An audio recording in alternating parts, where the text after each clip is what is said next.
tarde, pessoal. Vamos começar essa tarde bacana de trabalho. À tarde a gente vai falar sobre reconhecimento, mensuração e evidenciação das obrigações por competência e decorrente de benefício empregado. Um grande termo, parece ser confuso, chique, assim, né? Mas é um assunto tranquilo, é um assunto que, na verdade, a aplicação vai começar a pegar mais pesado agora, até mesmo dentro das determinações da Secretaria Nacional. Então nós vamos ter essas 2 horinhas aí, que passa rápido, infelizmente, e vai falar sobre isso. Me apresentando, meu nome é Cláudio, eu sou de Belo Horizonte, iniciei minha vida pública no projeto de implementação das normas no estado de Minas Gerais, lá no ano de 2011. 2 anos depois, eu tive a oportunidade de ser convidado para trabalhar pela FIPECAF, que é onde eu estou hoje, no projeto de implementação no estado de São Paulo. Então tem 3 anos agora que a gente está nesse processo também, passando por todos esses passos. Na verdade, a gente está chegando na parte de implementação agora, lá no estado de São Paulo, que não é fácil, é uma demanda muito grande, mesmo com todo o apoio institucional, é muito grande, é um processo difícil. Então, no nosso trabalho lá, nosso primeiro passo foi, que eu acredito que foi, que está sendo de todos que estão passando aqui, foi a implementação de PECASP. Isso nós fizemos em 2014, 2014. O segundo passo, políticas contábeis, que nós fizemos um mapeamento de toda a contabilidade do estado de São Paulo, processo, e transformamos isso em políticas.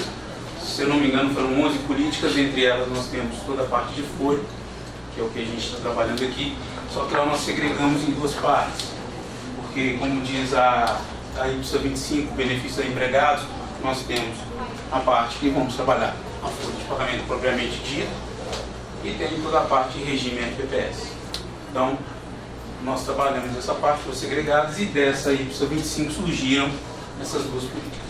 E agora, em terceira etapa, que é a etapa de implementação efetiva de todo esse processo. E esperamos que ao final de 2018, o estado de São Paulo já esteja completamente convergido para as normas.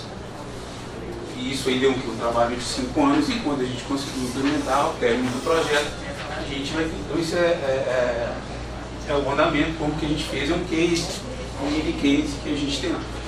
E concomitantemente, eu também sou professor da FIPECAF, dou aula lá pessoal de contabilidade governamental na graduação.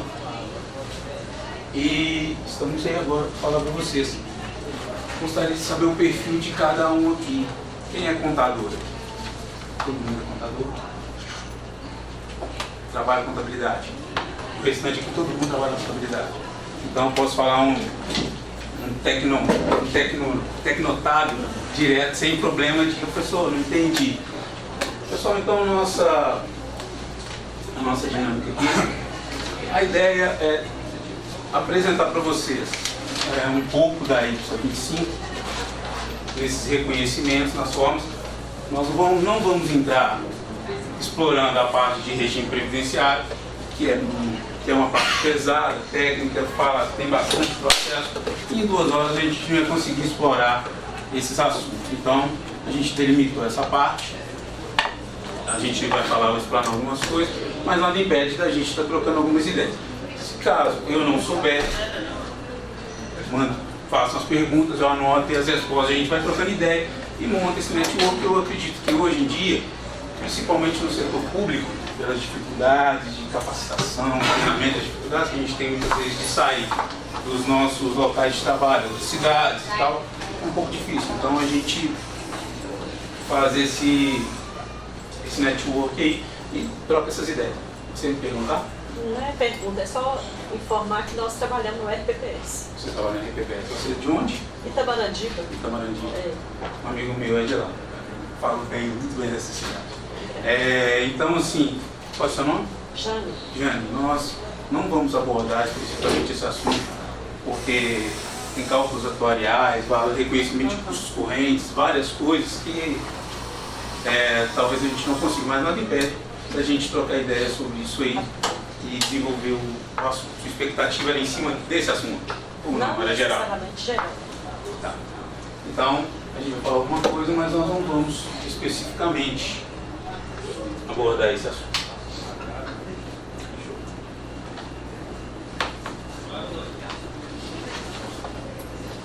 Bom,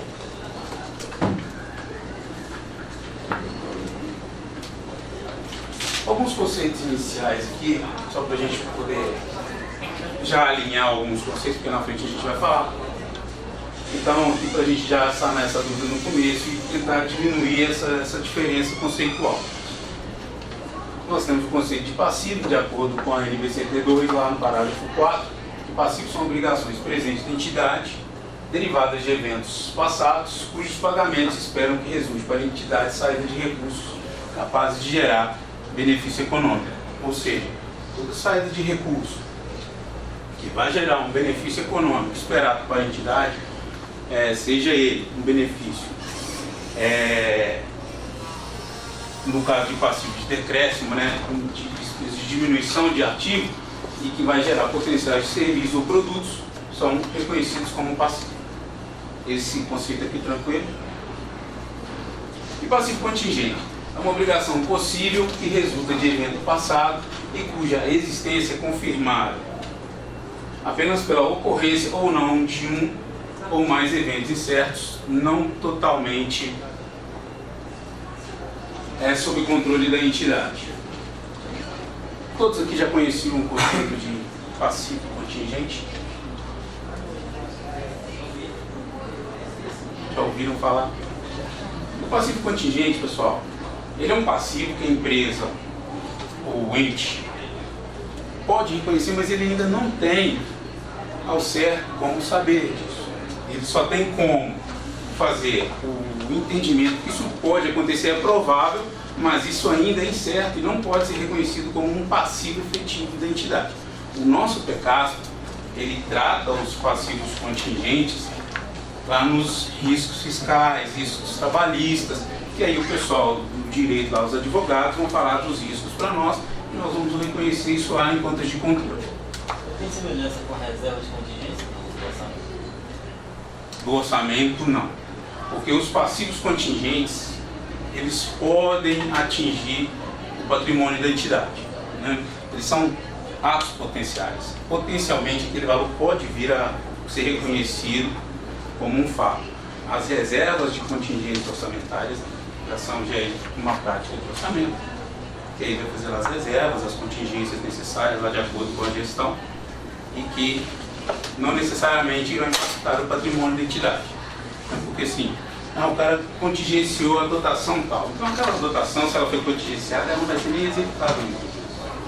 Então se ela não for executada, ela não chega a atingir o patrimônio da entidade. Então não se confundam os conceitos, tá? Gostou não? Ué. Ficou claro, pessoal?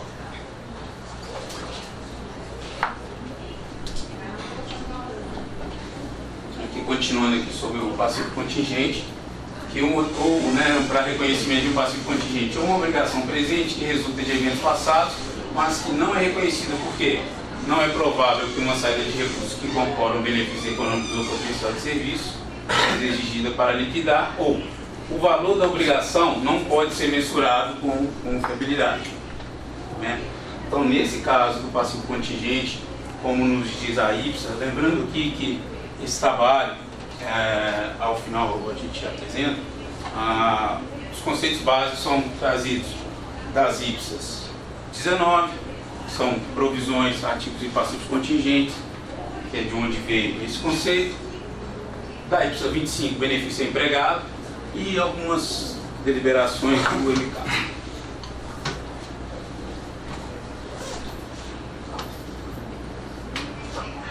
E por último aí, como um conceito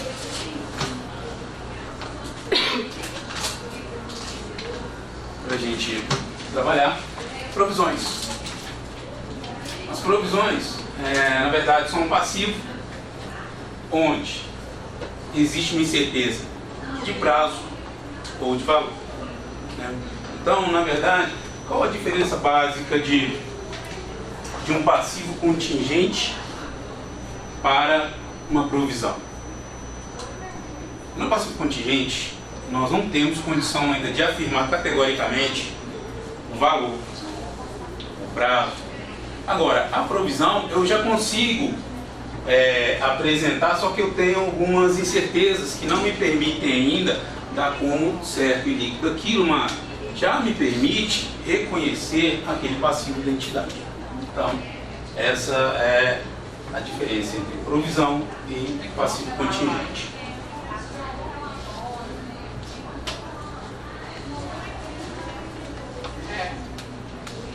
Bom, temos ali o conceito de benefício ao empregado. Esses conceitos aqui também são apresentados lá na IPSA 25. Que tem lá. São benefícios ao empregado. É toda forma de compensação e contrapartida dada pelo ente federativo a seus servidores em troca de serviços prestados por eles. Então, toda troca de serviços entre o ente da federação, seja Estado, município ou a União, em troca de serviços prestados pelo servidor, serão enquadradas dentro da IPSA 25, dentro de benefícios a empregados. E os benefícios a empregados, eles são divididos em 4 categorias. Benefícios de curto prazo, na frente a gente vai trazer a definição e falar um pouco mais sobre esse tema. Benefício pós-emprego, outros benefícios de longo prazo e benefícios por desligamento. Então, cada metodologia dessa, cada tópico desse, traz uma forma de reconhecimento, sendo que aqui eu havia comentado que a gente vai apenas citar algumas coisas, é benefício de pós-emprego, que no caso é o RPPS, são benefícios que são dados a empregados em termos de futuro, mas que eles tiveram como fato gerador a prestação de serviços. Então ele prestou o serviço e por ele ter prestado serviço gerou um direito para ele de ter aquele benefício lá. Então esse aí encaixa nos benefícios de pós-emprego.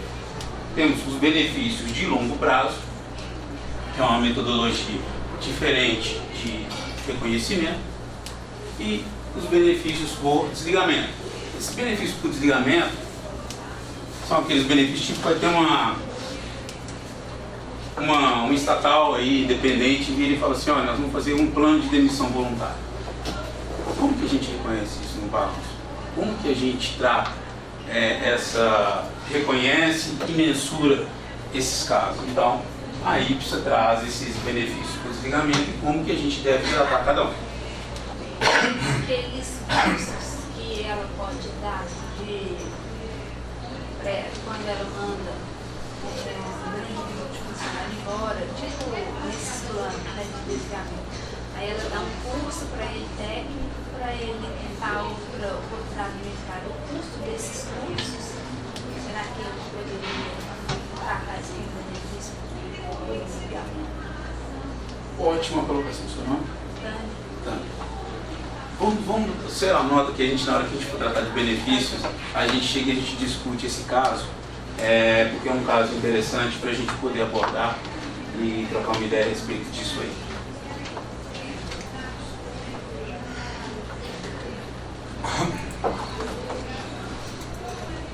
Alguém aqui trabalha diretamente com a folha de pagamento?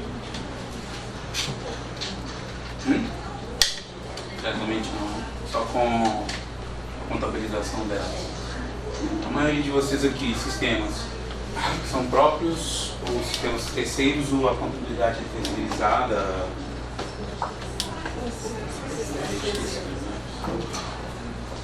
Essa pergunta, pessoal, eu estou fazendo ela porque na hora que a gente estiver falando aqui, isso ajuda, porque o grande problema hoje, o grande ponto, na minha visão, pela experiência que a gente vem trazendo aí, é o seguinte: nós contadores devemos acreditar é a coisa mais fácil que tem. Acreditar é fácil, o balanço sempre fecha, menos em prova nunca fecha. Esse é um problema. Mas o serviço a gente tem mais tempo e consegue fechar isso. Então o problema é a gente conseguir entender o fato contábil e aplicar corretamente. E esse é o nosso objetivo aqui hoje. É tentar pegar alguns fatos, através de alguns exemplos que a gente vai trazer, e tentar encaixá-los dentro daquelas possibilidades que a gente viu lá atrás. Assim, e despertar a gente, a ideia é o seguinte: o problema não está na contabilidade hoje da convergência, o problema é o processo. Não adianta, nós encaramos em diversas situações. Eu também tive uma participação num projeto de Porto Alegre e da cidade de Porto Alegre. Então, são casos que a gente cada vez mais reforça o seguinte: se não houver uma ideia de processo, a coisa não anda, para na contabilidade, sempre para lá. Sempre para lá. Então, a ideia é a gente falar isso aqui, trazer esses conceitos para que desperte na gente essa ideia de processo. Precisamos verificar o processo, de onde surge a informação. Até porque muitas vezes o sistema hoje é muito ingrato, né? O sistema faz com que a gente, o sistema informatizado, ele faz com que a gente pare do sistema. Às vezes a gente não entende, não sabe nem de onde está vindo a informação. Aí fica, só sei que foi assim. De onde veio a informação? Só sei que assim, apareceu aí de um dia para a noite aí. Menor ideia de onde veio. E nós, contadores, por excelência, temos que entender esse processo, de onde veio, para a gente poder entender e fechar as demonstrações e pelo menos perguntar para quem é de direito: isso aqui está com problema, vamos discutir isso aqui, vamos acertar. Então, nós, contadores, devemos ter essa questão de processo muito em mente. E sistemas, todos nós, não é fácil. Às vezes eu tenho um sistema de pessoal que não integra com a contabilidade, que não integra com o financeiro, que não integra com uma série de situações, e isso gera problemas contábeis no final. Quando a gente vai fechar a demonstração contábil, fala: poxa, não fechou, e agora? Aí só está nós lá sobrando, só está nós contadores lá buscando entender uma coisa que no final, quando já virou o ano, o pessoal vem e fala assim: ó, o problema é seu, você tem até o dia 31 para mandar a sua primeira remessa de demonstrativo, e depois aí continue se virando nessas situações. Uma coisa que eu quero aprender com vocês: o Tribunal de Contas de Minas, ele soltou uma normatização diferente para a implementação dos prazos de implementação da parte patrimonial. Então o tribunal daqui está respeitando. Parece que o 5.9 em 2017 já é contabilidade patrimonial. Já é, mas aí foi dividido lá vários assuntos, né? Então nós temos tributário, entra numa data. Está seguindo a 548. Não vai antecipar prazo nenhum. Ótimo. Tem alguns estados que eu tive um caso assim, em Porto Alegre, o estado do Rio Grande do Sul está antecipando prazo. O Tribunal de Contas de lá está antecipando alguns prazos. Se não me engano, o Mato Grosso também está antecipando alguns prazos. Então, mas é bom saber dessa questão, porque os prazos que a gente tem para essas obrigações aqui é 2020. A União, 2019 União, 20 municípios acima de 5 mil, 21 e 22 os municípios com menos de 50 mil habitantes, né? Então, já está seguindo aqui, ótimo. Então nós temos lá o conceito de benefício de curto prazo. O benefício de curto prazo são os benefícios devidos dentro de um período de 12 meses após a prestação de serviço pelo prestador. Então nós temos lá os ordenados, salários, contribuições, são considerados benefícios de curto prazo, a licença não remunerada, as férias, a licença prêmio, licença por doença remunerada, casos em que se espera que a remuneração das licenças ocorram em até 12 meses após a prestação de serviço, os benefícios não monetários para os servidores atuais, como assistência médica, radios, automóvel, bens, serviços gratuitos subsidiados. Então, toda essa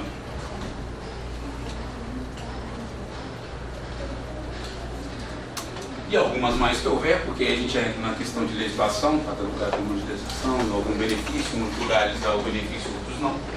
Mas aqui nós temos em comum ordenado, o salário de todos os bens tem que ceder, as contribuições previdenciárias, parte do empregador também, todos eles têm. as férias, todos têm licença-prêmio. Se bem que agora cada ente já começa a haver uma movimentação para, nos próximos anos, até acabar com a licença remunerada. Ter uma movimentação aí, cada vez os entes da federação fechando mais esses benefícios, diminuindo, criando dificuldades para que o servidor tire essa licença remunerada e as férias prêmio. Então a tendência nos próximos anos é que a legislação comece a mudar e comece a ser encerrado isso. Por favor, não briguem comigo. Talvez a gente ainda continue com a licença remunerada e a gente vai ver um caso que isso pode acontecer. E nem tudo que eu vou falar aqui significa a minha opinião. Às vezes é da questão didática e científica da aplicação da contabilidade.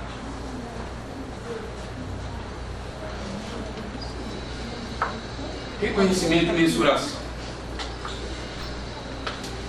O ente federativo deve reconhecer um passivo quando o servidor prestar um serviço em determinado período, por exemplo, mensal, em troca de benefícios que serão pagos após o período de prestação de serviço desse ente.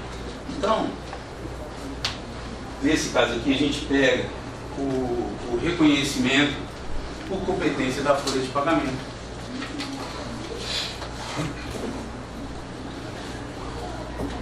Temos um aqui também, que dos benefícios. A contabilização dos benefícios de curto prazo é geralmente feita de forma direta, porque não é necessário a adoção de premissas atuariais, que é o que a gente deve falar lá nos benefícios pós-emprego, mas como tem premissas atuariais, atualizações diversas, a gente não vai trabalhar lá no benefício pós-emprego. Os benefícios de curto prazo também não são mensurados a valor presente, ou seja, é aquilo ali que ficou devendo, é aquele valor. Eu não preciso fazer nenhuma continha lá de valor presente, aplicação de taxa para esses casos. O ente federativo deve reconhecer passivos derivados de apropriação por competência na contabilidade patrimonial quando o pagamento ocorrer em data posterior ao fato gerador. Tem um termo aqui que eu acho que é um termo diferente, que é reconhecer passivos derivados por competência na contabilidade. A gente costuma tomar um choque nos nossos computadores, porque a gente aprende o seguinte. Deixa eu ver se eu aprendi a mexer no recurso tecnológico. É normal no nosso meio nós falarmos assim. Alguém lá do departamento grita e fala assim: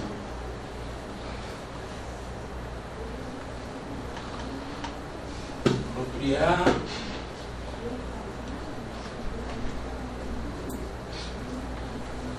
uma provisão de 13º salário.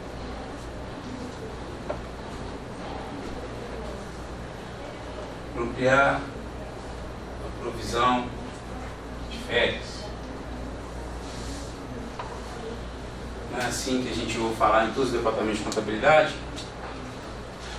Alguém grita: e a apropriação aí, a provisão de 13º e férias? Pessoal, com a nova ordem contábil, férias e 13º não são considerados mais provisões.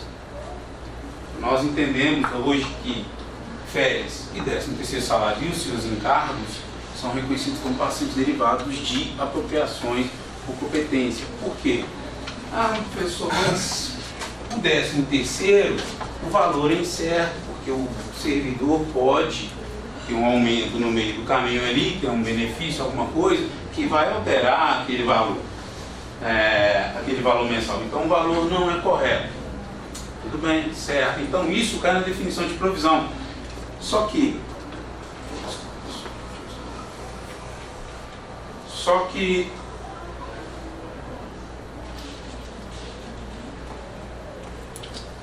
esses valores são irrisórios perto de uma demonstração contábil. Então o risco é preferível, o benefício dele já reconhecer aquilo direto como contas a pagar, que é devido, do que ter todo um trabalho de controle de provisão de 13º e férias. Isso não extingue as necessidades de controle do sistema, que eu preciso de entender lá, para eu calcular umas férias, eu preciso saber qual a data de admissão, eu preciso ter dados básicos lá, dados básicos, como admissão, salário, último período de gozo,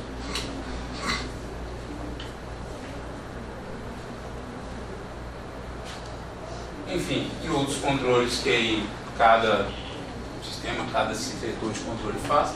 Isso não me tira essa necessidade, mas contabilmente a minha apropriação eu já não vou considerar mais como uma provisão. Então, dentro da IPSA 25 e de outras IPSas lá, que elas são relacionadas, a gente vai entender como um passivo derivado por pertence. Beleza? Alguma colocação, alguma dúvida nessa situação aqui? Podemos seguir?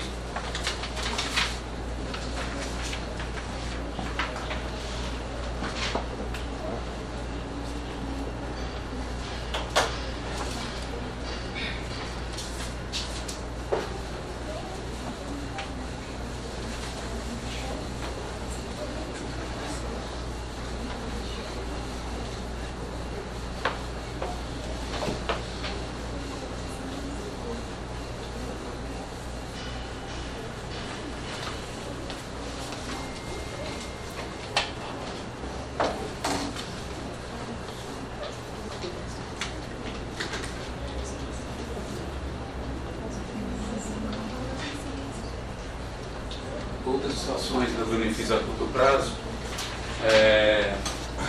o servidor, isso aqui já é o reconhecimento.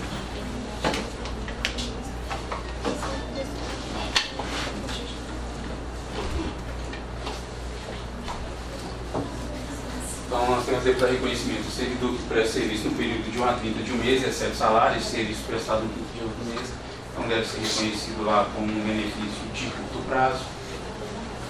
Sobre os salários que o servidor recebe os serviços prestados e tal, e se dê encargos, esses encargos também geram um fato gerador para reconhecimento dessa despesa. E as obrigações com férias, 13º e tal, devem ser reconhecidas no decorrer do período aquisitivo, mensalmente, à razão de 1/12º, incluindo todos os encargos incidentes. Então, mês a mês, a forma de eu reconhecer, o que me dá direito de fazer o reconhecimento dessa obrigação do pessoal? Primeiro é a prestação de serviço, durante o período que ele prestou lá para o ente federativo. O segundo é fazer os cálculos de encargos e tem lá as alíquotas apropriadas lá dentro da legislação vigente e os cálculos dos passivos derivados, né? As férias, os 13º, incluindo também os encargos, sempre a razão de 1/12º, incluindo todos os encargos patrimoniais. Então, a vantagem dessa situação aqui já bate com o que a gente trabalha no dia a dia. Então, no primeiro momento não mudou. A norma internacional, ela não trouxe nenhum fato novo para a contabilidade nacional com referência a esse reconhecimento aí. Porque o nosso tópico de abordagem é patrimonial. Nem todos os entes aqui que vocês trabalham já fazem esses reconhecimentos na parte de patrimônio. Muitas vezes só deixa para reconhecer isso tudo aqui só lá no momento da execução orçamentária, que aí é o que a gente conhecia da contabilidade anterior, e não fazer esse reconhecimento do patrimônio. Agora, esses aqui são fatos. Tornam-se fatos independentes da execução orçamentária e que devem ser incrementados e devem ser reconhecidos no patrimônio todo dia 30 ou 31 do mês vigente. Isso para respeitarmos o regime de competência.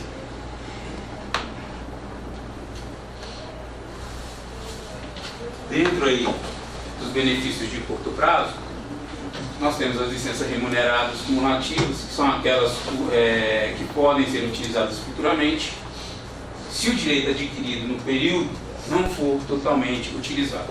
Então,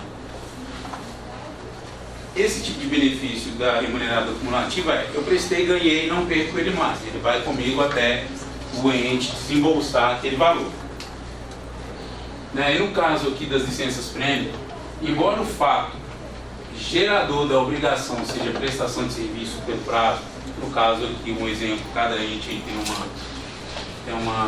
pode usar alguma forma diferente de acordo com a legislação, um prazo de 5 anos, o prazo de utilização do benefício e quantidade de servidor que atingirão todas as métricas é incerto. Então, o que acontece? Vamos tentar elucidar isso aqui de uma forma diferente.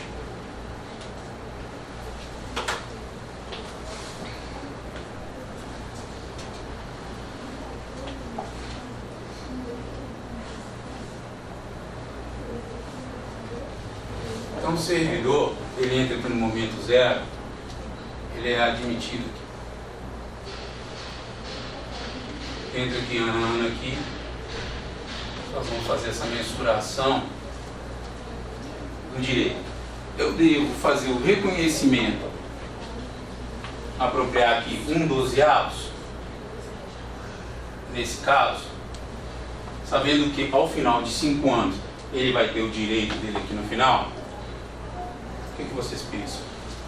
Estamos falando de férias prêmio, que o funcionário, o servidor, tem um direito a cada 5 anos, 3 anos, o que seja. E ele prestando esse serviço aqui, eu deveria fazer esse reconhecimento de 1/12 mensal.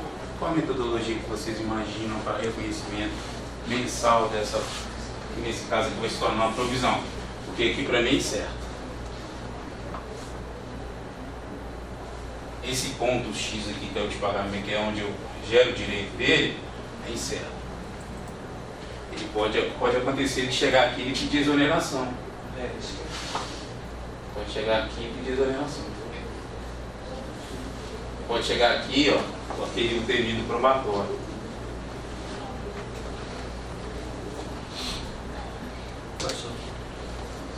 Nesse caso, como é condição para que ele tenha o direito às férias prêmio de completar o período,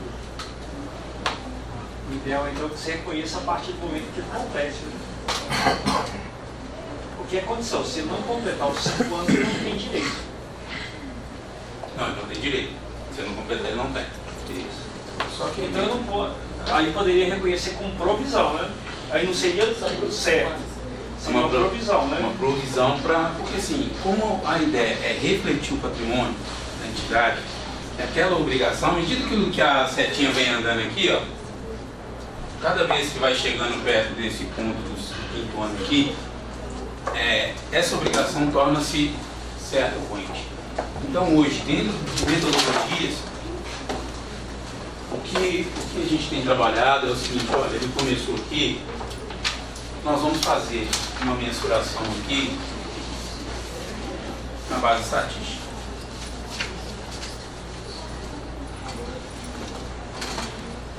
Eu quero saber quantos, porque aqui vamos supor, aqui a gente pode estar falando de mas se a gente estiver falando de 400 servidores, como controlar isso? Como saber? Será que eu vou ter que ter um sistema que controla isso? Ou será que eu vou precisar de fazer uma métrica de avaliação diferente? Então hoje o que a gente trabalha é uma métrica estatística para saber, olha, 400 aproximadamente, qual a probabilidade de 300 chegarem? Porque vocês vão sair no meio, vamos entender que historicamente, na hora que estiver fazendo isso, aplicando esse conceito, a gente percebe que dos 400 que começam, sobra 300, que deve dar aqui mais ou menos uns 70%, sei lá. 30% saem durante esse período de 5 anos. Então toda a parte de provisão que trabalharmos será em cima 300. Porque eu já tenho. Eu posso admitir com confiança aquele valor que está sendo mensurado e vou reconhecê-lo através de uma provisão no patrimônio. Então, ao final do 5º ano, ele deixará de ser uma provisão e passará a ser um passivo a pagar, com contas a pagar. Folha, pessoal, ele vai deixar, a partir do 5º ano, ele vai deixar de fazer parte desse mundo da provisão aqui e passa a ser um passivo já reconhecido por competência. Então, durante todo esse caminho, esses 5 anos, essas métricas aqui, a gente tem condição de buscar esses funcionários aqui, pelo menos que seja uma vez por ano.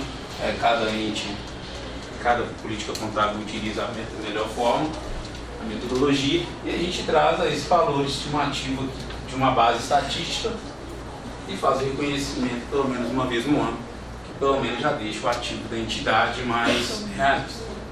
Tá? Ficou claro, pessoal? Alguma colocação? Então,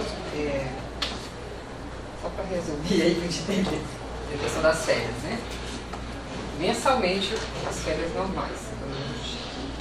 E anualmente, fazer as férias prêmio, que é o orçamento. Isso. E, exatamente, nós temos. Qual é o seu nome? Tânia. Tânia. Então, Tânia, nós temos as férias normais, vamos chamar assim, férias normais.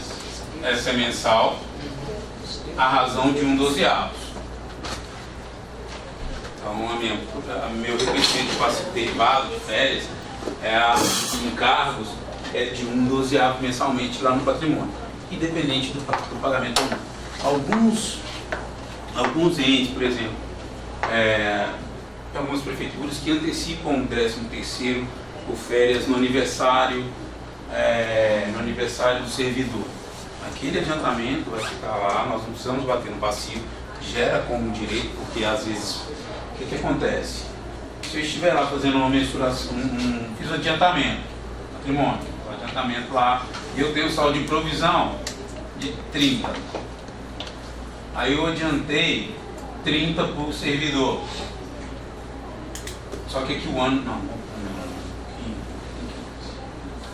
o ano está começando, eu fiz o adiantamento aqui, débito aqui de adiantamento, eu vou ficar com esse direito lá no meu patrimônio em aberto, o adiantamento, e com o meu passivo mês a mês aqui, até o fato gerador se concretizar. O fato gerador, finalização do pagamento de férias desse terceiro é o final do ano. Então eu seguro todo o meu estoque até lá, e lá naquele final eu zero com o meu saldo que eu já fiz de adiantamento. Faz aqui um adiantamento.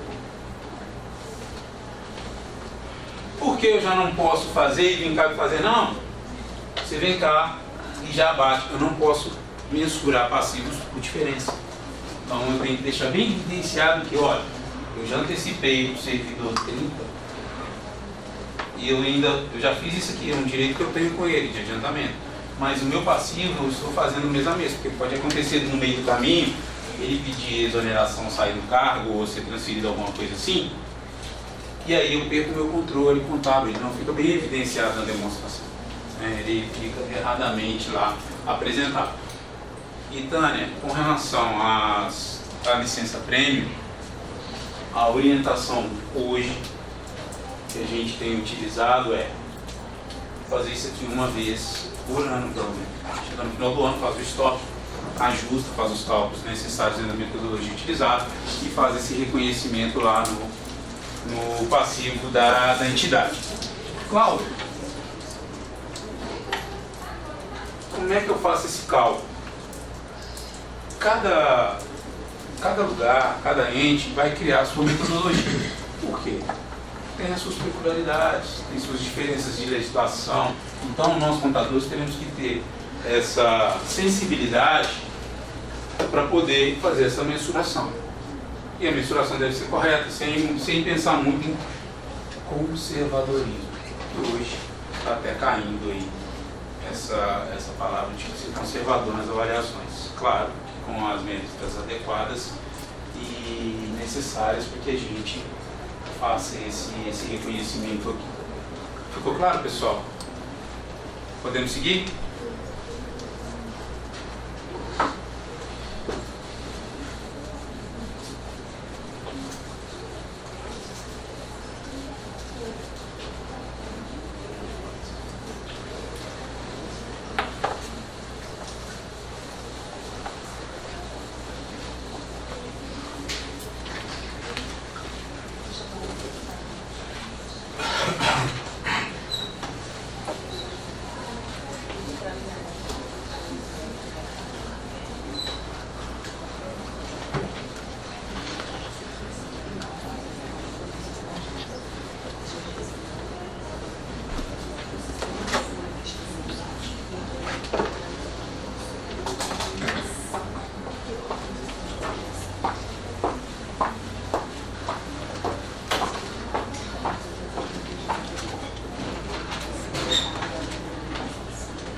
E aí nós temos as licenças remuneradas não cumulativas, que são aquelas que não são levadas para o exercício seguinte, ou seja, o servidor chegou no prazo, ele não usufruiu, ele perde aquele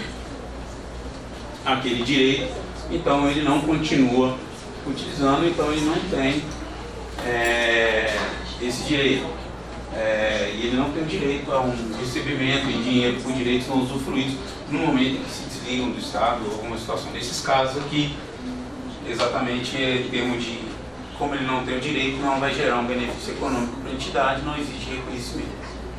Legal?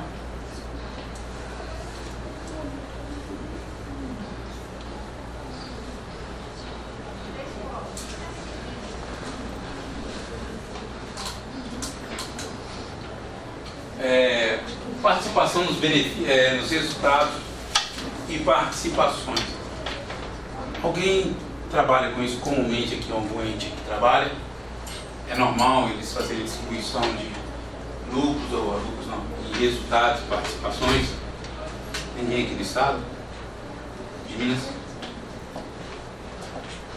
Nesses casos, pessoal, esses lucros ou participações, a palavra lucro sempre vou dar minha cabeça. Resultado e participação, uma entidade pública deve reconhecer o custo esperado dos pagamentos de participação no lucro e gratificações se e somente se a entidade tiver a obrigação legal ou construtiva de fazer tais pagamentos em consequência de acontecimentos passados e a obrigação puder ser estimada de maneira confiável. Então, se tiver essas duas condições, elas têm que estar juntas, porque não adianta eu ter o aspecto legal, mas eu ainda não tenho como estimar, mensurar de forma confiável, então não posso registrar. A partir do momento que essas duas condições forem aceitas, forem validadas, aí sim a gente pode reconhecer a participação em resultados e nas participações, caso isso também se aplica a empresas estatais dependentes, caso for. Porque assim, às vezes quando a gente fala em administração direta, a gente fala, poxa, sem chance. Tirando algumas situações aí, alguns estados maiores aí que pagam participações e bonificações, muitas vezes a gente trabalha em entes menores, na administração direta, isso não ocorre, é raro. Mas nós temos que ter essa visão aqui para o ente e para as administrações, para as empresas estatais dependentes. Então, isso aqui vai valer para elas. Então, a gente vai ter que aplicar isso nas dependentes lá, essa regrinha aí. Mas o negócio das dependentes é que geralmente também elas estão envolvidas na 6404 em alguns casos, né? E acaba que já tem um contador lá que já faz isso aqui. Mas a gente sendo da administração direta, a gente precisa de entender isso aqui, porque vai chegar alguns momentos que a gente vai precisar de fazer consolidações, fazer tratamentos de consolidação, e aí aquele contador lá da ponta da estatal, o que ele vai fazer? Lavar a mão, e agora quem faz a consolidação é a Excelência ainda. Nós precisamos de saber, de entender isso aqui, para poder ter uma clareza nos processos de consolidação de contas.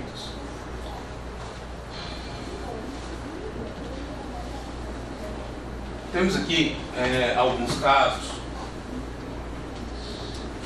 de aplicação da teoria na atividade prática.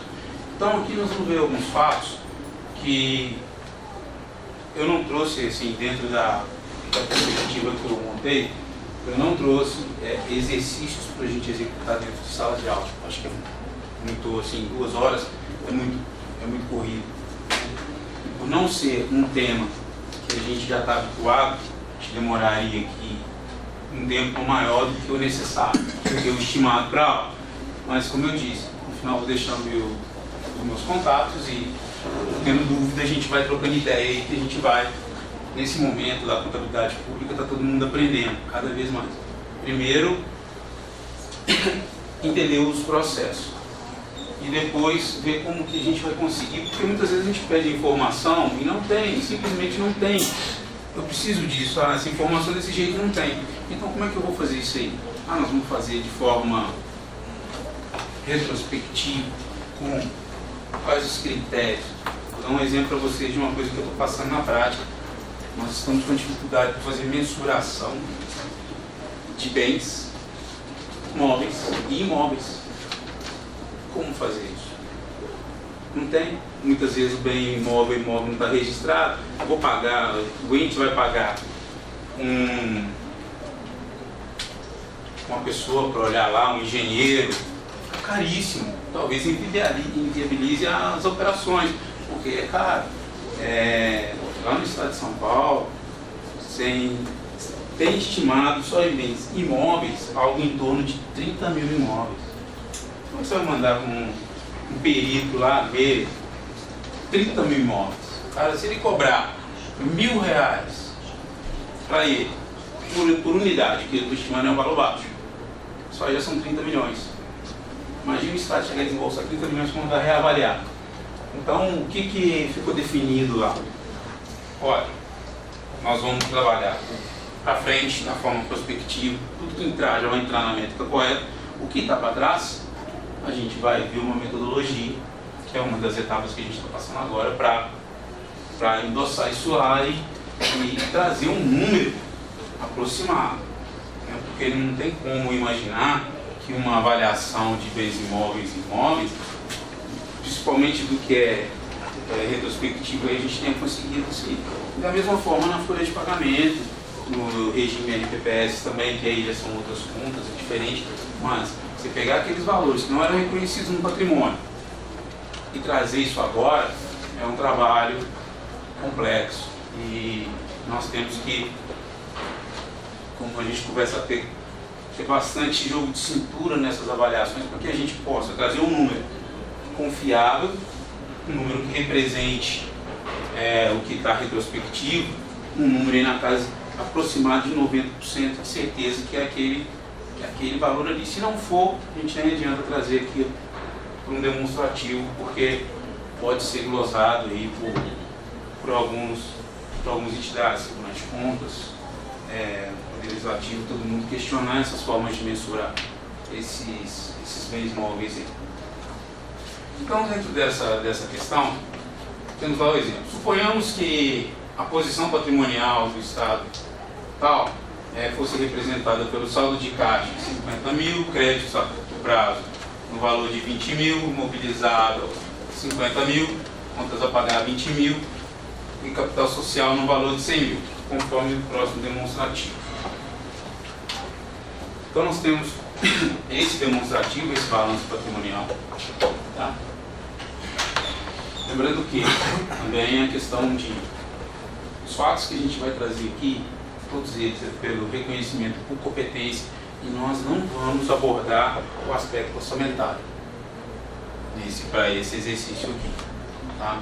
A execução orçamentária nós não vamos tratar apenas o reconhecimento patrimonial. Então, no exercício que a gente vai mostrar agora, qual que é a ideia? Olha, os fatos patrimoniais ocorreram, devem ser mensurados, reconhecidos, mensurados e registrados. E o orçamento é um outro passo, é um outro é um outro momento que a gente não vai tratar aqui nessa oficina. Tá legal? Se tiver dúvidas na questão orçamentária também, a gente pode discutir sem problema. Mas aí talvez demande um tempo maior e a gente não aborde. Então aquela era a posição patrimonial. E nós temos aqui, que é o final do mês de fevereiro, 28/2x1, determinado ente da federação processou a folha de pagamento referente ao mês trabalhado pelos servidores e identificou os seguintes valores a pagar: remuneração, 100.000. Encargos patronais, 2.200. Encargos patronais, 2.000.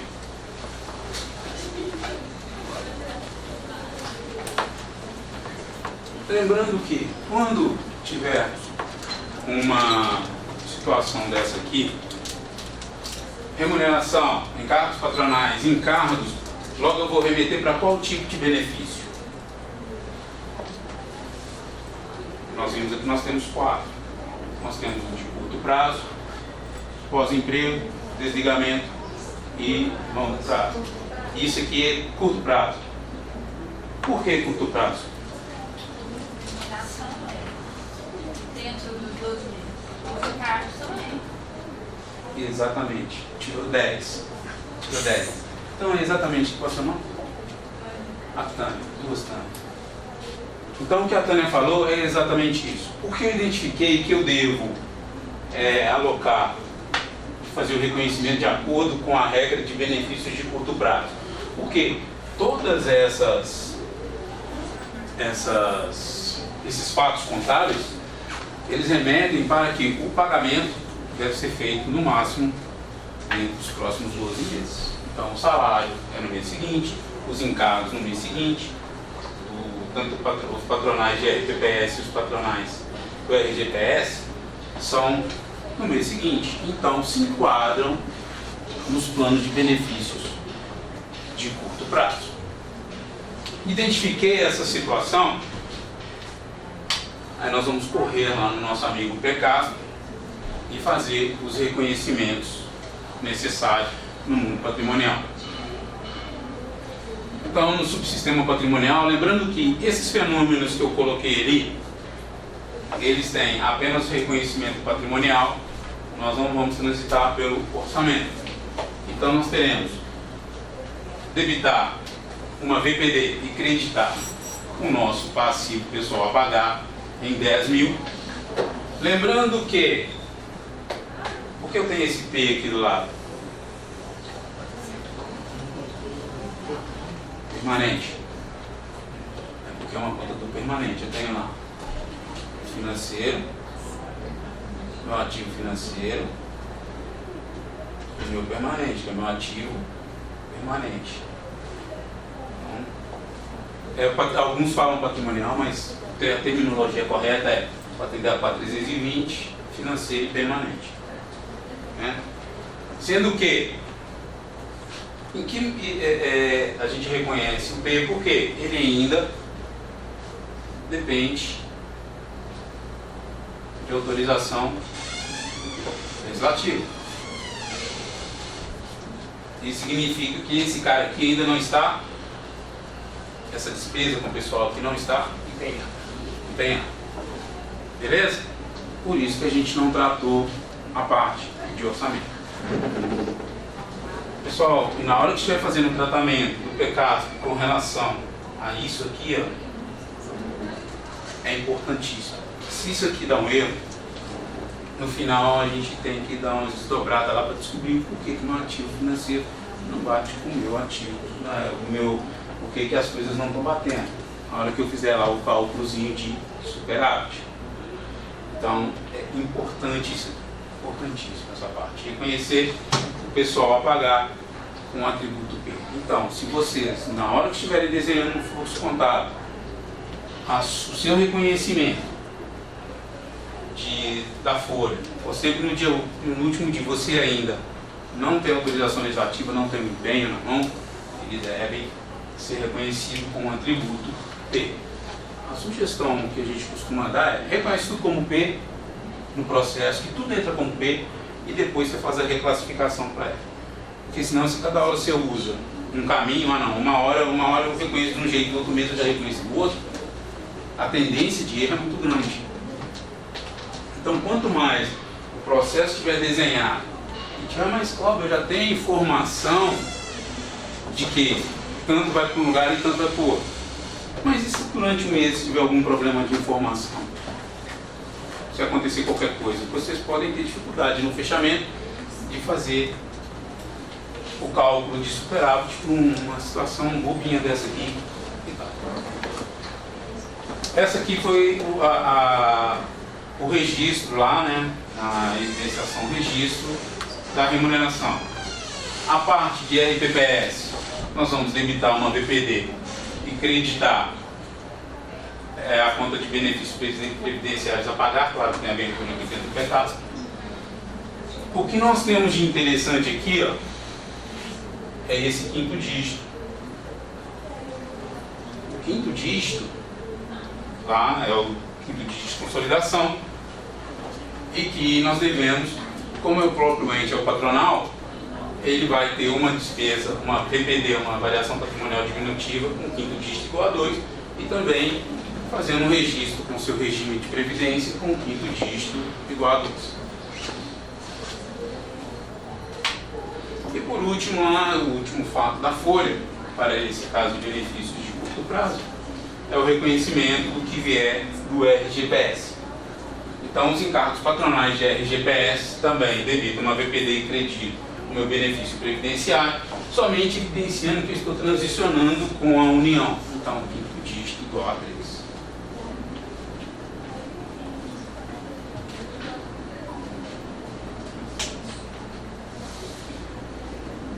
Até aqui ficou claro?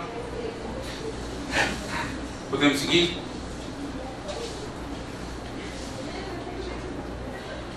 Após o reconhecimento desses fatos contábeis, o nosso demonstrativo ficou dessa forma. Vamos focar aqui na parte do passivo.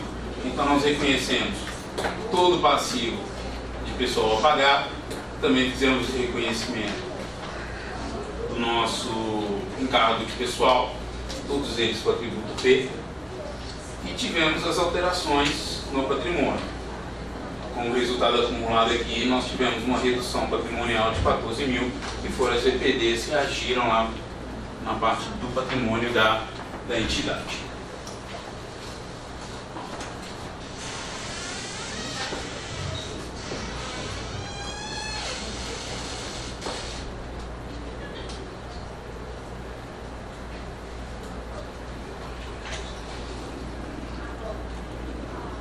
E aqui agora, com base nas remunerações a pagar da folha, então eu terminei de fazer o cálculo da folha, já fiz a apropriação por competência lá do passivo. Agora eu vou fazer o reconhecimento aqui do ente federativo, mensurando o 13º e férias normais, né? Mais um terço a serem reconhecidos no mês por competência. Então eu tenho aqui os valores de 13º salário, as férias aqui, mais um terço de férias.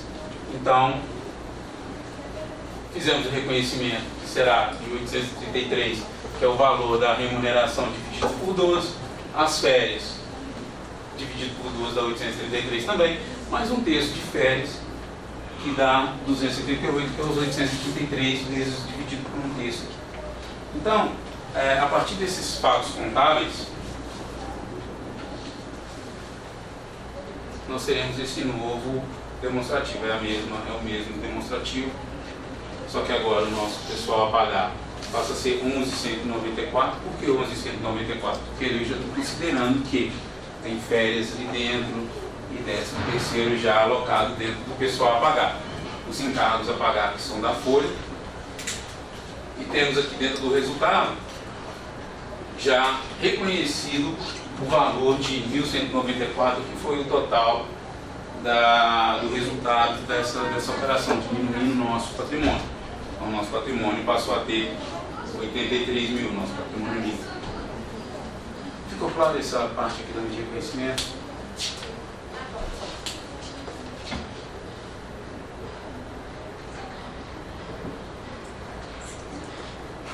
que caso a gente se encontre em algum momento da vida com bonificações e participações, a aplicação dessa regra. Nesse caso aqui também a gente identificou como sendo bonificação e participação de curto prazo. Então nós teremos lá que ele tem uma participação, uma PL, no valor de 7 mil e uma bonificação no valor de 3 mil. Então nesses casos, também a norma nos fala o seguinte: olha, você vai reconhecer isso pelo custo incorrido, você tem condição de reconhecer, então é o custo incorrido, é o que aconteceu, você vai registrar, deixa tendo aquela condição de pagamento até os próximos 12 meses.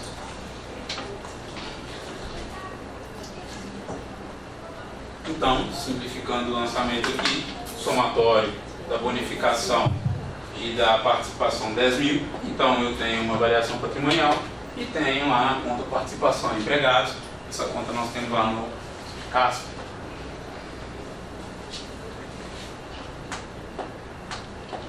E aí nosso patrimônio passa a ter essa visão. O pessoal vai pagar 21 mil, os nossos encargos, e nós já reconhecemos toda essa parte de variação patrimonial diminutiva dentro do nosso resultado e já é assumido isso lá. E agora eu só fico esperando quem? O pagamento. Para pagar, a gente depende da execução orçamentária.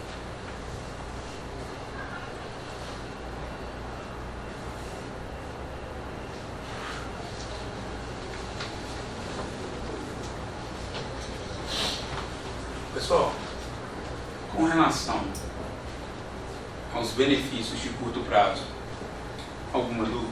Alguém quer fazer alguma colocação? Então, vamos passar aí para benefícios pós-emprego. O benefício pós-emprego,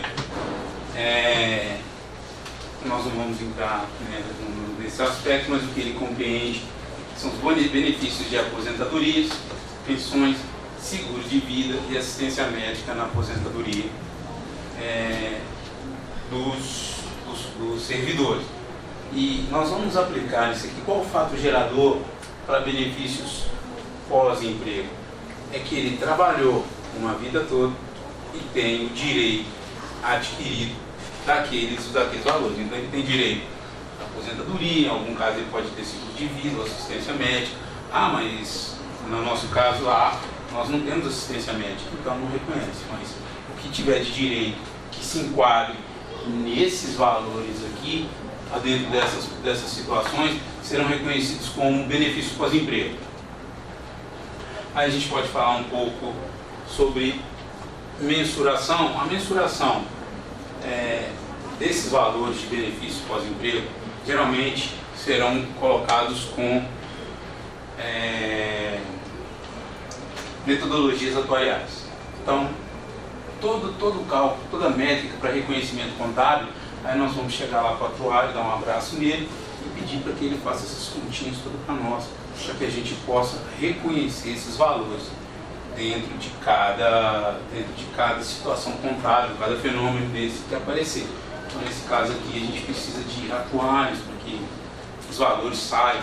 Geralmente, os institutos de previdência e os RPPS têm um atuário lá e a gente pede ajuda para esses caras para eles poderem informar os números para a gente.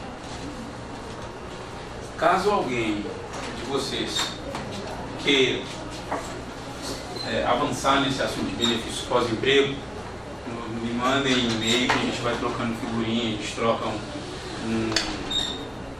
a gente pode até trocar uma ideia via Skype, não tem problema. Hoje com essas tecnologias aí, conversar é mais fácil. Deixa eu te fazer uma pergunta aqui, primeiramente, pegando a situação do papel.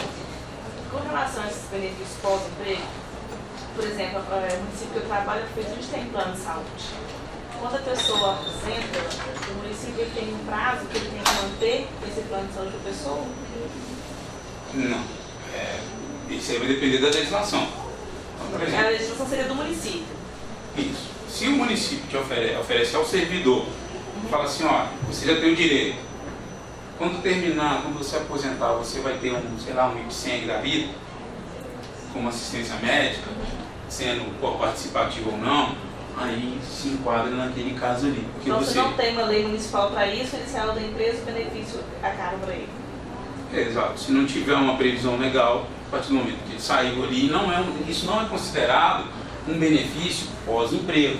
Aí vai ser considerado como benefício de curto prazo, porque o pagamento daquilo está dentro de 12 meses. Então vamos supor, ele chegar lá e contrata uma empresa qualquer de plano de saúde e durante o período de vigência da prestação de serviço do servidor, ou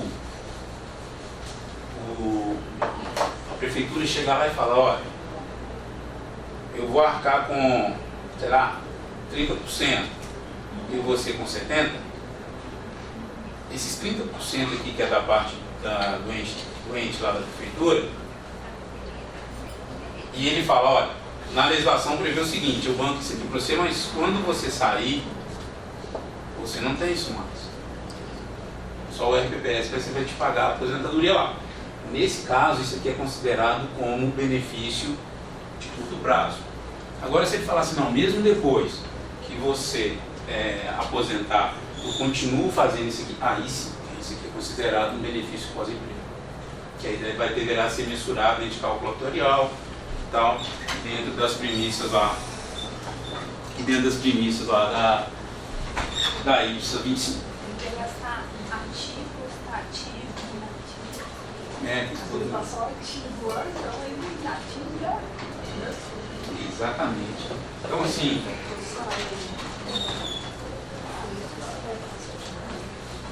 qual que é o seu nome? Simone. Então, seguindo essa premissa aqui que a gente faz esse registro. Nesse caso aqui, de corrigido, é somente se o ente, se ele adquiriu, se o servidor, qual que é o fato gerador? O servidor adquiriu isso durante o tempo que ele trabalhou lá. Passou a ser o direito dele.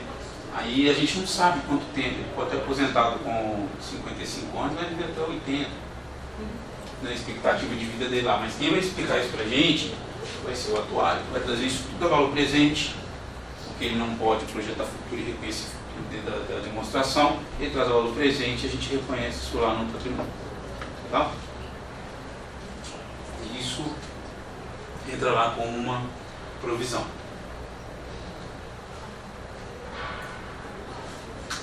Benefícios de longo prazo. Os benefícios de longo prazo são aqueles cuja liquidação ultrapassa 12 meses após o período de prestação de serviço do servidor, como por exemplo a licença prêmio. Então, pagamento extrapola os 12 meses, então é considerado como um benefício pode ser a licença prêmio é considerada como um benefício de longo prazo. Os benefícios exigíveis após 12 meses da data das demonstrações devem ser reconhecidos lá no passivo circulante, no passivo não circulante, como dita a norma. Né? Então, basicamente, claro que a gente pode descer e elaborar mais caso a caso, igual o caso que a Simone colocou, as dúvidas, à medida que a gente for analisando o fato, a gente aplica a norma internacional. Hoje, isso aqui, o próprio MCASP, ele não trata isso aqui ainda. Tem muitos fatos ainda para serem trabalhados dentro do MCASP, eles estão dando preferência para outros pontos. Mas eu acredito que na 8ª edição, eles já devem trazer isso aqui um pouco mais elaborado, uma visão mais clara de como acontece esses fenômenos aqui aplicados a cada, de uma forma geral, aos entes da federação.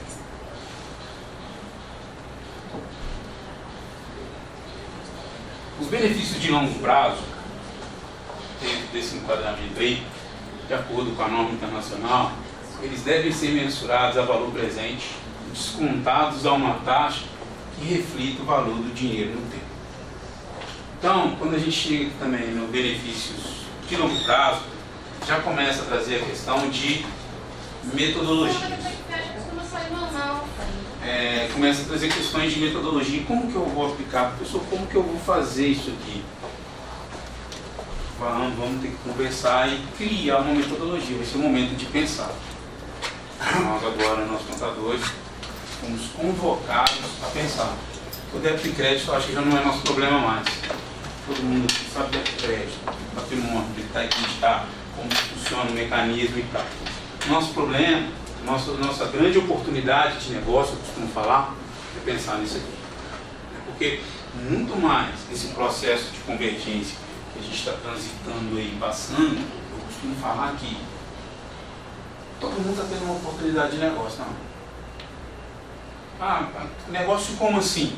A oportunidade de tirar um negócio que está engavetado lá, que a gente achava que ninguém nunca ia mexer, e não vou sugerir isso não, porque ninguém quer saber.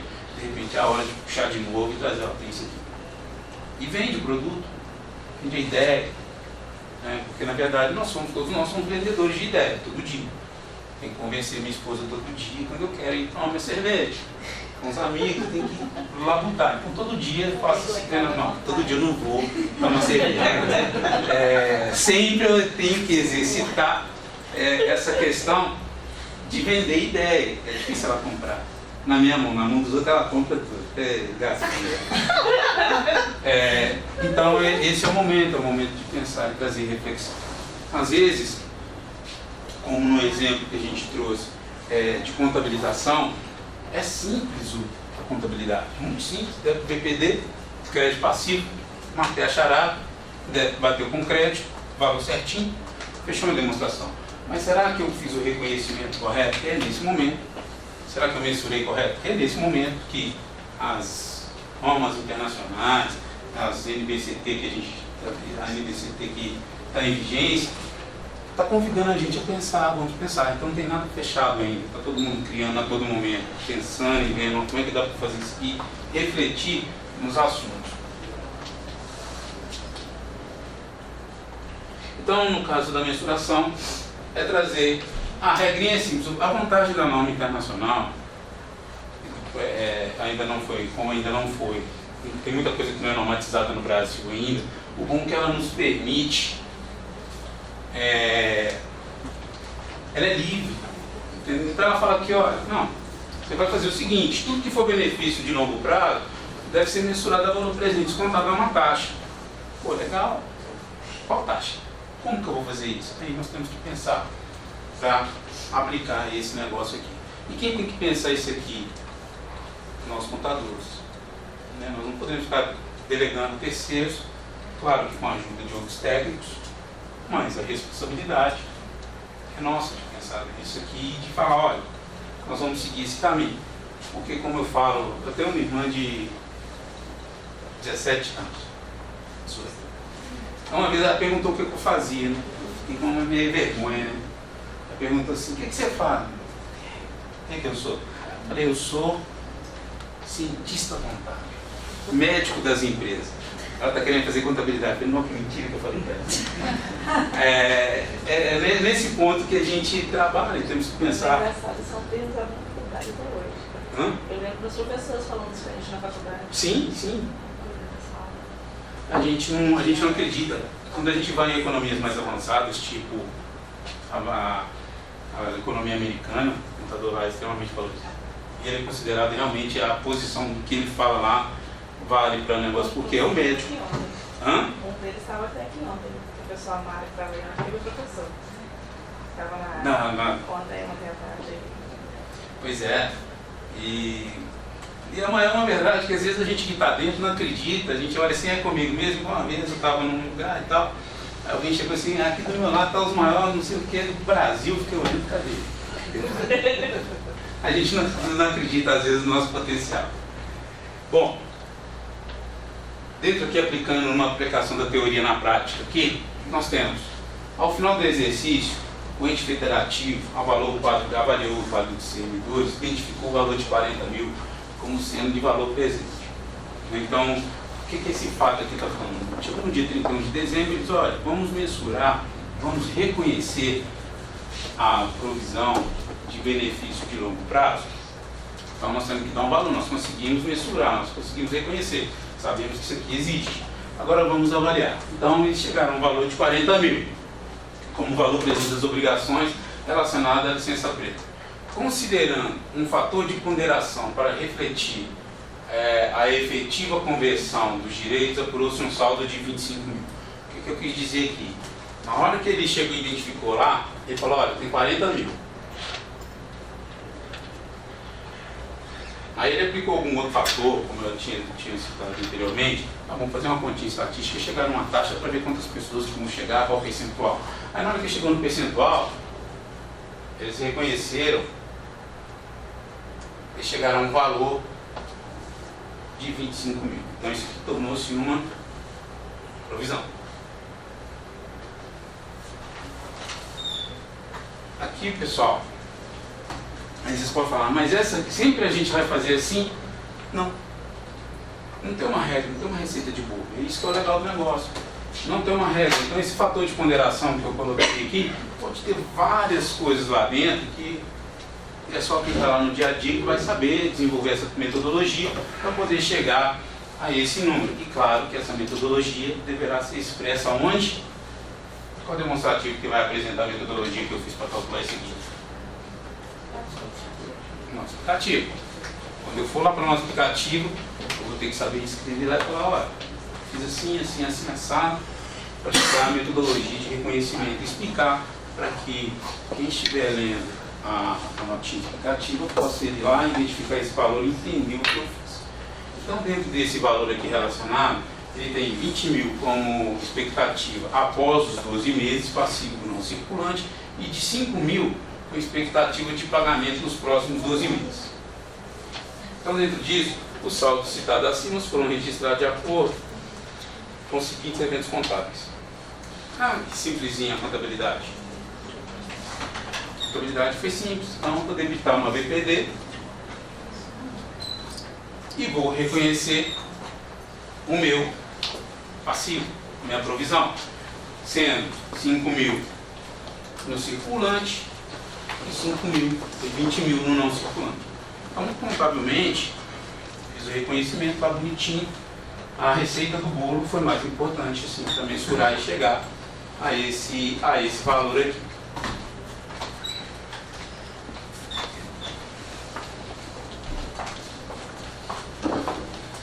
Os 40 você trouxe a valor presente para 25? Nessa metodologia, o que foi feito? Era 40, você aplicou 20 de correção e Eu trouxe, eu detectei, nós detectamos que se pegasse o salário de todo mundo e multiplicasse, eu chegaria a 80 mil em 5 anos. Só que eu não posso reconhecer esses 80. Então eu peguei uma taxa qualquer e na hora que eu apliquei a taxa valor presente, chegamos a esse valor. Só que dentro desse valor aqui tem algumas incertezas que a gente considerou no exemplo, que a gente ponderou, foi o seguinte, não, desses 40 aqui, que aqui eu contei 100%, né? Porque eu considerei que todo mundo está recebendo. Trouxe esse valor, trouxe esse 80 valor presente. Aqui o PV, valor presente. Então, na hora que eu cheguei aqui nesse valor, nós ainda aplicamos uma taxa aqui de ponderação, que algum estatístico dá lá, uma taxa, tirei algumas incertezas e chegamos mensurando 25 mil. Então, na hora que a gente chega, mas qual taxa que usou aqui? A taxa é X, vai depender, eu posso usar Selic, posso usar tem que ser uma taxa oficial, para poder chegar a esses valores aqui, tá? E aí tiramos algumas incertezas e chegamos aos 25 mil. Quando nós chegamos a esse 25 mil aqui, nós temos esse passivo aqui, nós vamos reconhecer isso aqui, 25 mil como uma provisão. Tá? Então, assim, a aplicação desses conceitos aqui, a receitinha do bolo está aqui. Aí a gente vai lembrar lá do professor de matemática financeira, né? Pô, que saudade do professor financeiro. Olha, não. Hã? Porque quando a gente vai para PECAS, claro, que aqui a gente está trazendo só a parte patrimonial. A gente está trazendo, nesse caso aqui, não vem a execução orçamentária, mas aqui eu posso movimentar a parte patrimonial e, dependendo, eu posso ter outros controles criados pelo próprio ente da federação. Ele pode chegar lá e criar controle no grupo 78 e controlar. E aí a gente faz essa simplificação contábil, uma VPD de 25 mil e fez os registros de apropriação dentro entre o passivo lá entre circulante e não circulante. Isso aqui é simples para a gente. Então, assim, não fiquemos tristes que a contabilidade é simples. A gente tem que, o que está pensando é o que está valendo aqui nos conceitos. Algum questionamento, alguma dúvida, alguma coisa, fala assim, Cláudio, o negócio não faz sentido. Desse tamanho. Uma situação assim, tá indo legal, acertei, fundo, muito fundão. Vamos lá. E aqui nós temos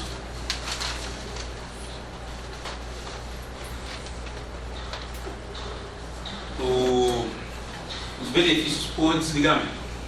Os benefícios por desligamento, o reconhecimento dele, de acordo com a norma, ele diz o seguinte, que um órgão público deve reconhecer benefícios por desligamento como um passivo e uma despesa quando, e somente quando, a entidade estiver comprovadamente comprometida a cessar o vínculo empregatício de um empregado ou grupo de empregados e oferecer benefícios por desligamento como resultado de uma oferta para encorajar a saída voluntária. Então, os benefícios a empregado exigem essas duas condições, que no caso é uma ou outra, né? Elas não são conjugadas. Eu tenho que atender uma dessas duas situações. Ou o vínculo cessou por um empregado ou grupo, ou o Estado, antes do tempo normal, né? E de aposentadoria, ou então com um oferecimento lá, os PDV da vida, né? De demissão voluntária. Ah, mas isso não acontece no direto, no indireto, no estatal, e a gente tem que confrontar com um carinho desse aí a qualquer momento.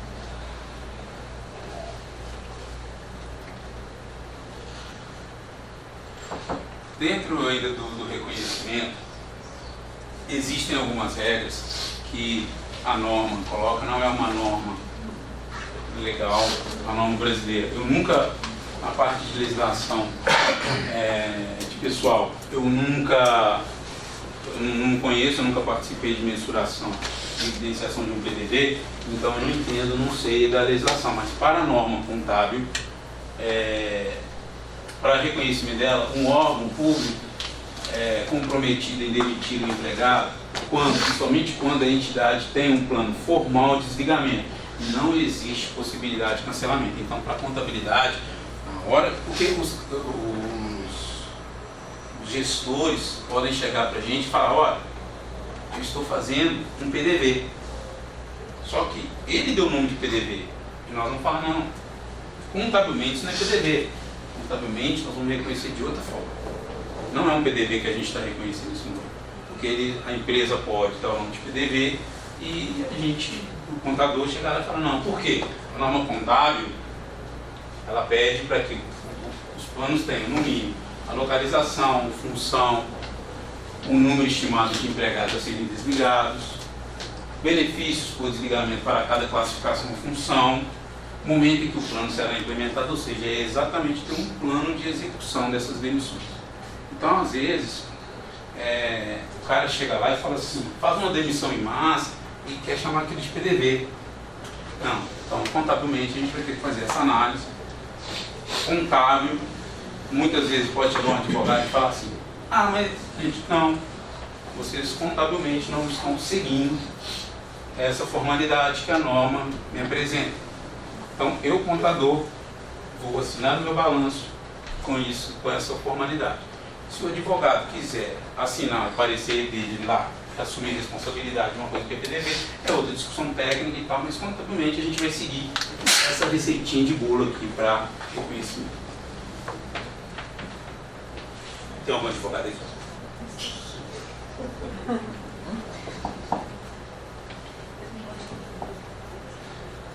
Olha, interessante isso. Está acontecendo um fluxo. Não, mas está acontecendo um fluxo invertido, então é um negócio muito interessante. Eu dou aula numa turma que o pessoal é graduado. E nessa turma, já é graduação para graduados. E nessa turma, essa turma tem mais ou menos 45 alunos. Esses 45 alunos, 30 são advogados. eles estão fazendo. Antes era contador que ia fazer direito. Agora tem a maioria dos advogados, principalmente os caras que trabalham em auditoria externa, está tudo fazendo fluxo, todo mundo vindo estudando contabilidade. Eu estudei no fácil, era assim, todo advogado precisa de contador. Mas nem todo contador precisa de Exatamente. Então eles estão fazendo o fluxo interno. Porque às vezes, principalmente com a efetivação para grandes empresas das normas internacionais, o advogado perdeu muita força em alguns pontos. Ou então ele precisa de entender contabilidade, que senão ele fica na mão do contador. Então isso tem acontecido muito. Nos concursos, quando às vezes precisa fazer uma auditoria externa e ele é aberto para qualquer curso. Aí você passa no concurso e você sabe contabilidade. Exatamente. Então o pessoal está fazendo isso e tem aumentado muito. A cada semestre tem me surpreendido positivamente com isso aí. Isso é um bom sinalizador de mercado para nós contadores.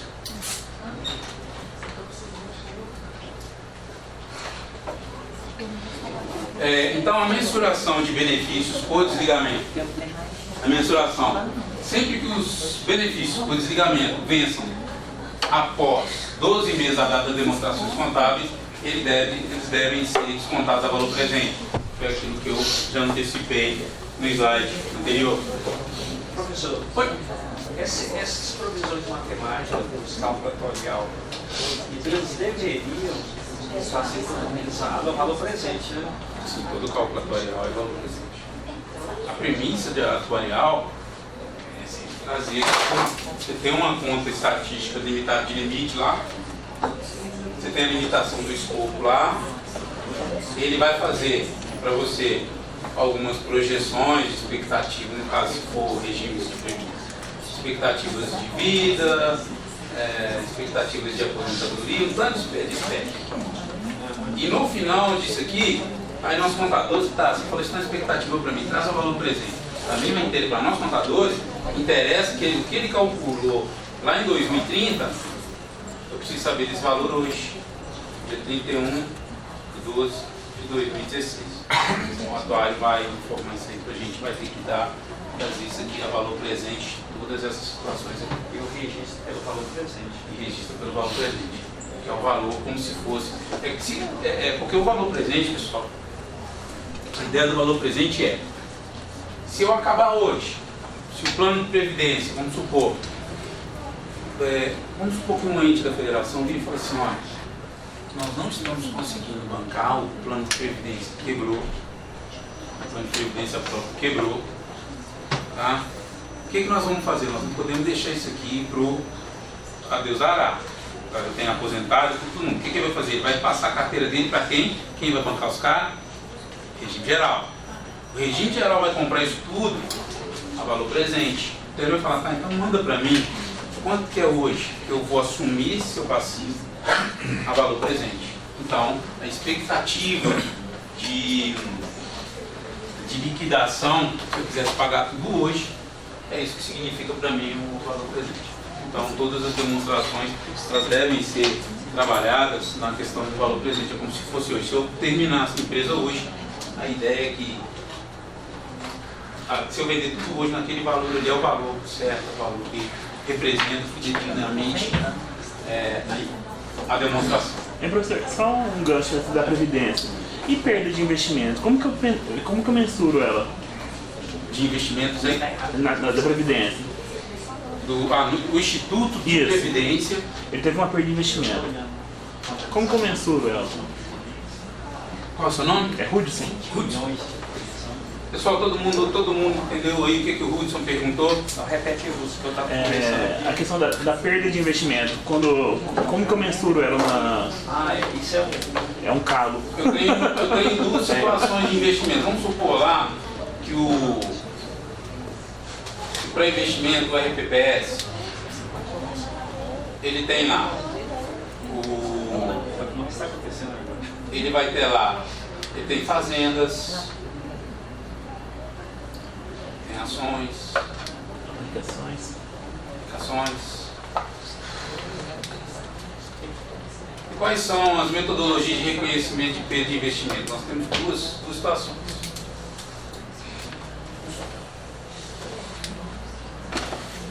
com equivalência patrimonial. Equivalência patrimonial, nos demonstrativos atuais, principalmente da administração direta, agora o pessoal está trazendo isso.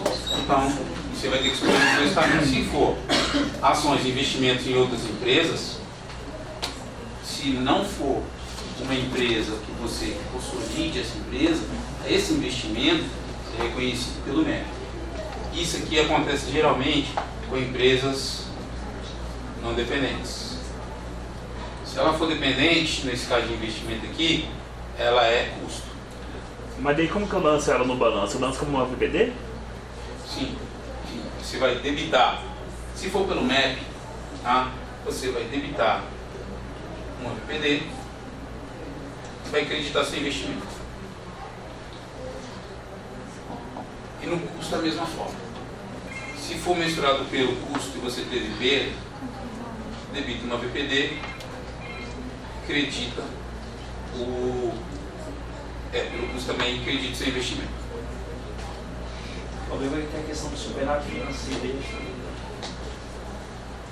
Porque na verdade o custo aqui, você fez a aplicação do custo. Então se ela for uma empresa estatal dependente, você vai incorporar ela. E como é que você faz a incorporação? Lembra lá do quinto dígito lá, elevador? Na prova você vai fazer essa consolidação no seu balanço. E até ano passado eles estão querendo que você provisionasse ela, fizesse uma provisão de perda. Você está falando perda em aplicação financeira? Isso. Mas da Previdência. Perda em investimento de aplicação, exatamente. Agora, essa provisão para perdas aí, pelo menos para administração direta, isso já é um pouco mais, porque o próprio tipo de aplicação já é conservador. Geralmente, eu não sei qual é o perfil das carteiras de regime próprio, geralmente deve ser um perfil mais conservador do que arrojado. Não aplica em fundos, arrojado, tem os que fazem, dependendo da corretora, faz esse mix para o pessoal. Né? Pode acontecer, mas em média, geralmente o pessoal não perfil mais conservador. Tá? Então, a ideia da forma de contabilizar e de reconhecer investimento, nós temos o custo, ou pelo menos. Ou então, aí você pode trazer as que forem, que você for dependente, aí você traz isso numa consolidação de contas e faz aquele quadrinho lá de consolidação definitiva.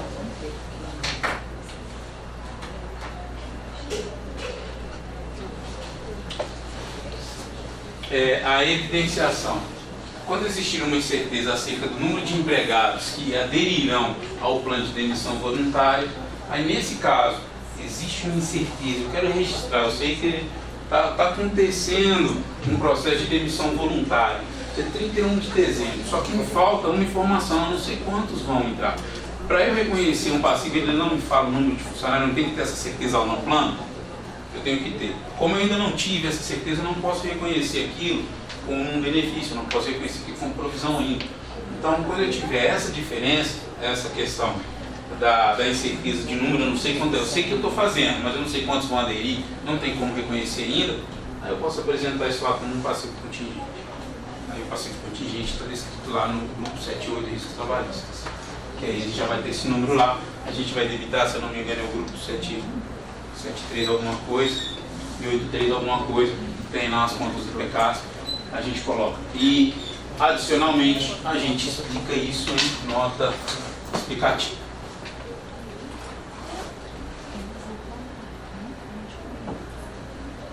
Pessoal, passamos aí rapidamente pelos 4 pontos da norma dos tipos de benefício ao empregado que vão impactar na nossa mensuração, nosso reconhecimento, mensuração e evidenciação dos fatos contábeis. E chegamos, tudo dado para vocês, alguns pontos de reflexão, né, nessa briga, nessa jornada, essa labuta tortuosa que a gente tem aí no dia a dia dentro dos processos. Conta aqui, a entidade onde estou lotado fornece para a contabilidade as informações necessárias para reconhecimento, mensuração e registro de férias normais e encargos, 13º por competência, licenças prêmio, planos previdenciários, né? Porque é aqui que está o nosso problema. É receber a informação de forma adequada para que nós possamos reconhecer que é devido, mensurar e registrar. Então, nesses 4 pontos aqui, acredito que muitos de vocês verão que, poxa, hoje se eu quiser reconhecer a minha provisão de férias, eu não tenho condição, porque eu não tenho essa informação. Porque é diferente, pessoal. O pessoal do PP lá virar e falar assim, não, eu sei que nós teremos, já tem um empenho global aqui, 13º, para pagar lá em dezembro de 1 milhão. É esse valor aqui que eu estou perguntando para os caras? Esse 1 milhão aqui é valor empenhado.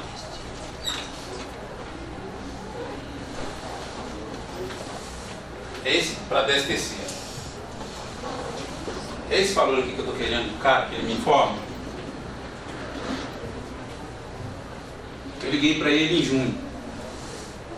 Vamos supor que alguém me pediu, o prefeito me pediu, eu sou contador, eu me titulei contador desse ente da federação. E o prefeito me liga e fala assim, Cláudio, meu filho,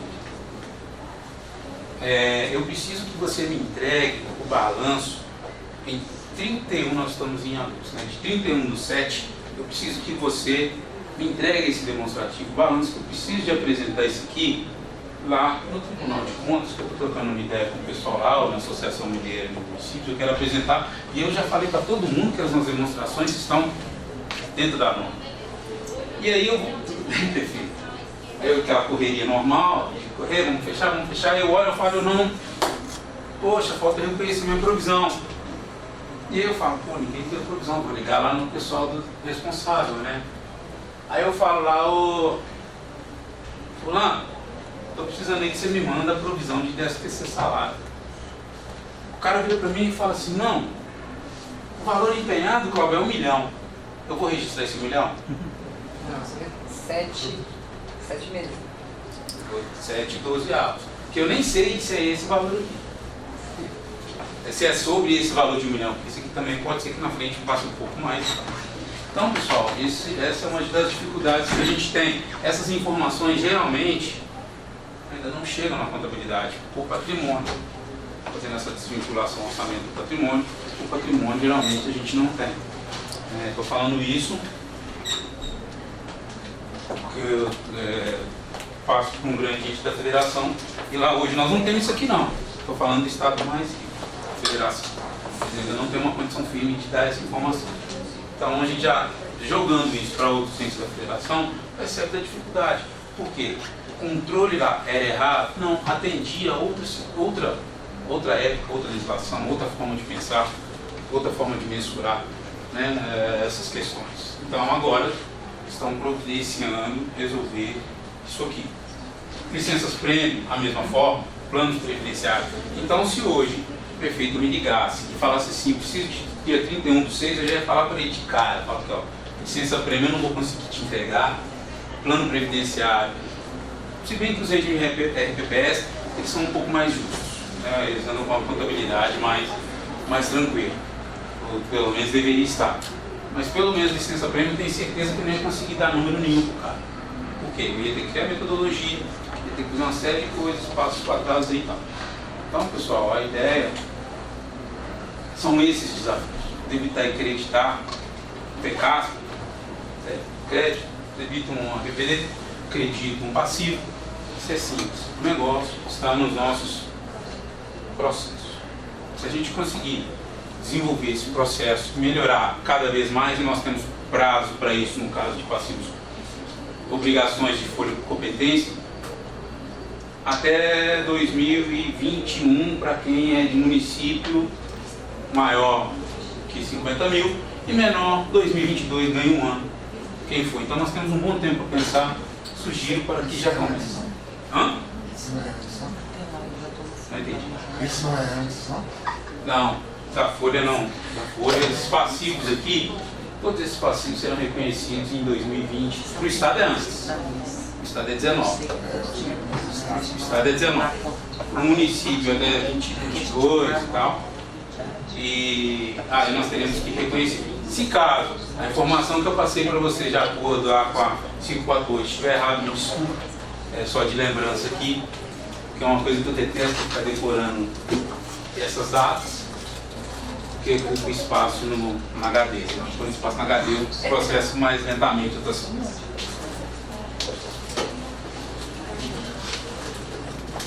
A nossa bibliografia. Toda essa discussão foi embasada dentro da IBSA 19, provisões, passivos contingentes e ativos contingentes, a IBSA 25, benefícios a empregados e o MCASP, sexta edição. Então, nós tiramos lá no MK, sexta edição, nós temos pouquíssimas coisas ainda que fala de folhas, porque o que fala lá de folha é que ela deve ser debitada uma BPD, acreditado passivo e tal, não chega ainda numa profundidade da IBSA 25. Lembrando que a norma, e também lá na NBCT 16 também, tem algumas coisas que a gente pega de lá também, esse conceito já está embasado. Lembrando que as IBSAs, elas ainda não estão validadas no Brasil, ainda estamos convergindo, estamos num processo ainda de algumas validações, estamos num processo de algumas validações, mas que nós já podemos trabalhar sem medo e utilizando e desenvolvendo técnicas, utilizando essas normas internacionais, que elas são válidas. A própria NBCT, tem um artigo de uma NBCT lá que fala que a gente pode procurar, se não tem equivalente nacional, que a gente pode procurar outras normas, ou no setor privado, ou em normas internacionais. E isso aqui é o caso que a gente usa. Também em caso nacional, nós temos já o CPC de provisões e benefícios a empregados também, que são para empresas privadas, também já está totalmente validado, e esses benefícios aqui, pouca coisa muda com relação ao CPC, o IFRS relativo a esses assuntos aí. Praticamente é Ctrl+C e Ctrl+V nesses dois assuntos, é uma coisa ou outra aqui. Tá? Encontrar esse material, as IBSAs a gente encontra no site do CFC, lá, disponibilizado, e o MCASP sexta edição a gente encontra lá no site da STM. Aqui são os meus contatos. Cláudio Sanches, esse aqui é o nosso site lá da FPCAF. FPCAF é uma, todos aqui já ouviram falar na FPCAF, é uma empresa, uma fundação da USP, onde toda a parte de pesquisa é desenvolvida. Na parte contábil lá tem várias, inclusive temos parceria lá com o CPC, com toda essa parte de normatização. O FPCAF também participa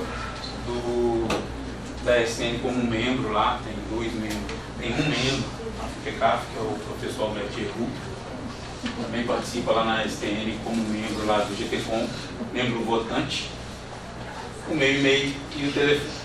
Tá? Fiquem à vontade para os assuntos que a gente não tocou sobre isso aqui. Fiquem à vontade para ligar, tá? E vamos desenvolvendo a contabilidade cada vez mais aí, que é o que a gente precisa. Muito obrigado, pessoal. Excelente tarde para vocês. Vocês ainda têm muito tempo.